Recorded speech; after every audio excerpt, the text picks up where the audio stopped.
I'm Victor Allen, and welcome to this Coaching for Teachers series. This is the very first video of the series, so therefore we're going to start right at the very beginning. Those first few seconds that you meet or see your students around the school or in the classroom for the very first time. And the reason that that's important to start there is because within those first 10 or 15 seconds, the students, and the children will have already decided something very important about you. For example, they will have decided whether or not they like you. Do you look nervous? Do you look kind? Are you confident? Do you look strict? Do you look unsure? These are just a few of the subconscious judgments that will be happening instantly. And research shows that people form those impressions of teachers just from the body language and tone of voice. And those early impressions often match how the students will see you months later. So that tells us one thing. Those first few moments are therefore going to be very important. Now, I grant you, first impressions is great. It's not everything. Good lessons and constant care, and I emphasize the word care, will always shine through in the long run. But if you can start well, why not give yourself that wonderful advantage? So the next time you're meeting new students or children for the first time, from the very moment you're in sight, walking in the corridor, standing at your door, or welcoming them into your room, I want you to remember, you're being observed and judgments are being made about you. They will notice subtle details like your posture. They will also notice whether or not it's calm or grounded, or is it rushed or distracted. They will look at your face and see if it's warm and there's a smile, or does it look tense before you've even spoken.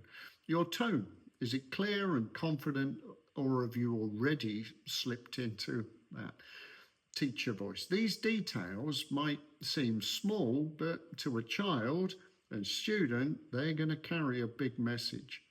Please be aware also, bear in mind that some of them will arrive with their own worries and insecurities, troubles and difficulties, and therefore they're looking for someone steady enough to make them feel safe, accepted and valued.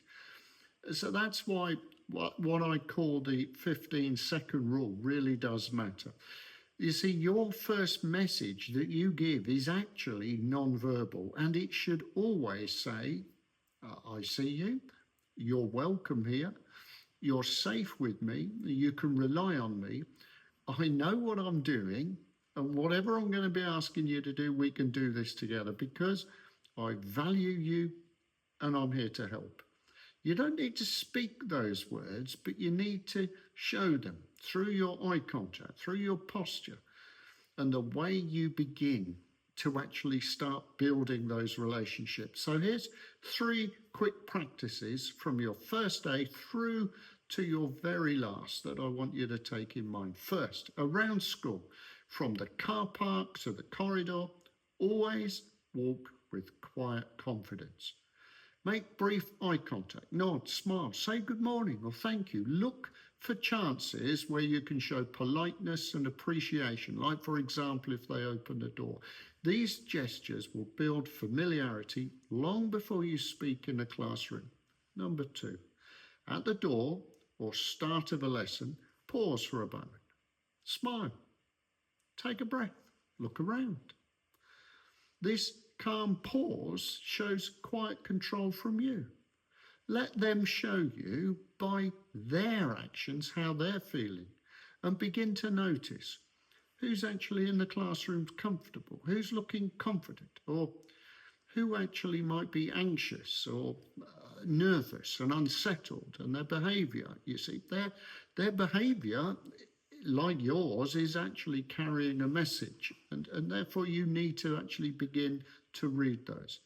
And the third thing, in the first few seconds your lesson has already started, remember it started without a word.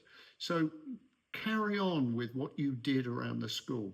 Be polite, Say good morning to them. So it's nice to see you. Encourage politeness. I can't stress enough, be polite always. Model the culture and the tone and the behaviour you'd like them to reflect and demonstrate, not only within your classroom, but also in that wider world. Be happy to see them always. Start building that sense of belonging with you from the very beginning. You see, these few caring, thoughtful, polite moments, they'll be creating connections and show to the people around that they're all valued, not just as students, but as fellow human beings.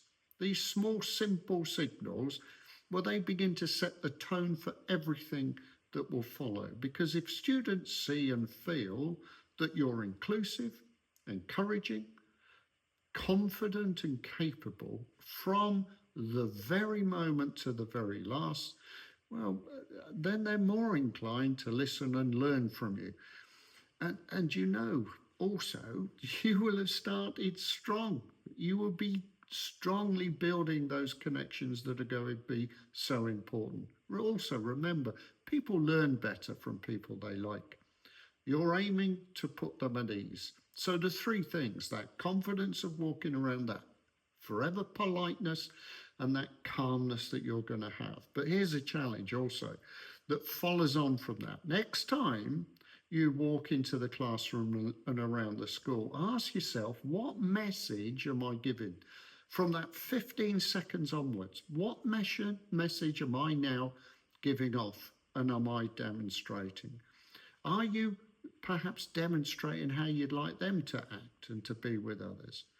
Perhaps are you thinking about being the positive role model that they need?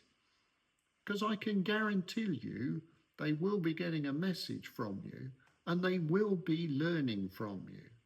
And they will also be making up their mind about you. So you might as well make that message positive.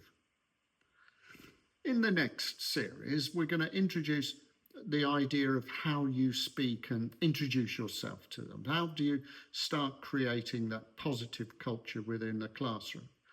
Thanks for watching, and if you found this helpful, please give it a like so that others can find it too. And if you'd like to see more, then also subscribe and click the bell so you'll know when the next video is out. I wish you well and every success in what I believe to be one of the greatest professions that we have. So as always, be kind to yourself and others out there. Bye for now.